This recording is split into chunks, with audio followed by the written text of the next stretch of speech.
Side तो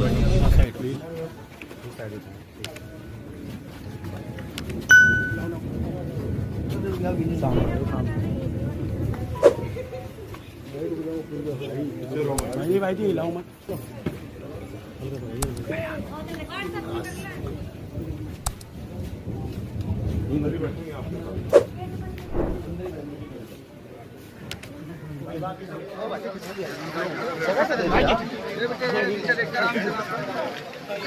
संरक्षण किया, जिनकी जानकारी में सब हुआ, जिन्होंने आरोपियों को बल दिया इतनी बड़ी घटना को अंजाम देने का, उनकी गिरफ्तारी होनी चाहिए और उन पर सख्त से सख्त कार्रवाई होनी चाहिए। परिवार और कुछ नहीं चाहता, सिर्फ न्याय चाहता है और मैं ये चाहता हूं और हमारे पूरे क्षेत्र की इसकी, क्योंकि मैं यहाँ पैदा हुआ हूँ, ये मेरा घर भी है हरिद्वार। हमारी ये मांग है कि किसी भी कीमत पे बहन बेटियों के साथ जुर्म ज्यादती बर्दाश्त नहीं की जाएगी और ऐसा अपराध करने वाले और उनको सह देने वाले हर व्यक्ति पे, चाहे वो सत्ता का व्यक्ति हो, चाहे वो विपक्ष का हो, कोई भी हो, कितने बड़े ताकतवर हो, उसको बचाने का प्रयास शासन और प्रशासन ना करे।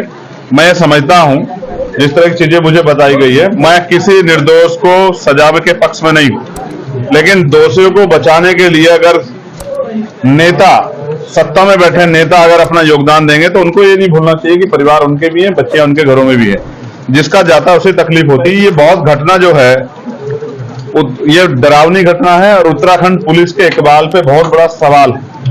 यहाँ के एसएसपी, मैं उनसे पहले से परिचित हूँ, जब हम यहाँ काम करते थे तो वो यहाँ के एसपी सिटी थे देहात, और अब वो यहाँ एसएसपी बनके जिले को चला रहे हैं। मुझे उनके ऊपर भरोसा है कि उनके नेतृत्व में कठोर कार्रवाई होगी और कोई दोषी नहीं बचेगा। अभी मेरी उनसे बात हुई है, उन्होंने एक बिटिया जो इस घटना में जिनको इन्वॉल्व किया गया है, जिन पे शक है, जिनका इस पूरी घटना जोड़ा गया है, उनके लिए कहा है कि वो बिटिया है, हम चाहते हैं इसमें जांच है। मैं उस पर सहमत हूँ।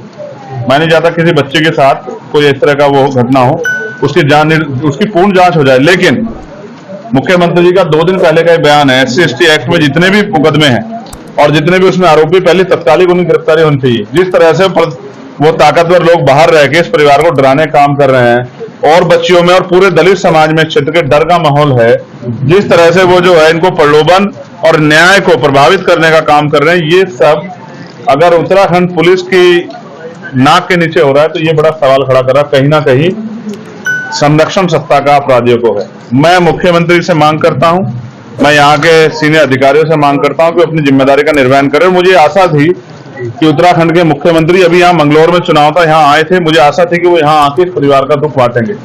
लेकिन जैसा मैंने कहा, जाति कभी नहीं जाती, क्योंकि ये बच्ची दलित समाज की है, शायद उनको इनके परिवार के पास आने का समय नहीं मिला। चुनाव में उनके लोग बहुत घूमे वोट मांगने के लिए, यही सच है और इसे हमारे लोगों को भी समझना चाहिए। जब तक वो अपने दलों से जुड़ के अपनी ताकत नहीं बनाएंगे, तब तक ये जुल्म उन पे होते रहेंगे। मैं विश्वास दिलाता हूं कि इस घटना को हम प्रथम और आखिरी घटना समझ के इस पर मजबूत लड़ाई लड़ेंगे और आने वाले 3-4 दिन के बाद ही अगर कार्रवाई नहीं हुई तो एक बहुत बड़ा आंदोलन जिलाधिकारी कार्यालय में होगा। उसके लिए हम लोग अपनी भूमिका अपनी लीडरशिप से बात करके बनाते। हम ये चाहते हैं, हम किसी भी तरह का कोई आंदोलन नहीं करेंगे अगर पुलिस अपनी कार्रवाई को जिम्मेदारी से करेगी, आरोपियों को बचाने काम नहीं करेगी। मैं यहाँ पिछले आधे घंटे से बैठा हूँ और अधिकारी यहाँ नहीं आ पा रहे हैं। इसका मतलब कहीं ना कहीं उनको पता है कि जब सवाल जवाब पूछे जाएंगे तो वो जवाब नहीं दे पाएंगे। जिन अधिकारियों की जिम्मेदारी वो यहाँ से गायब क्यों है? वो इसलिए गायब है क्योंकि उनको पता है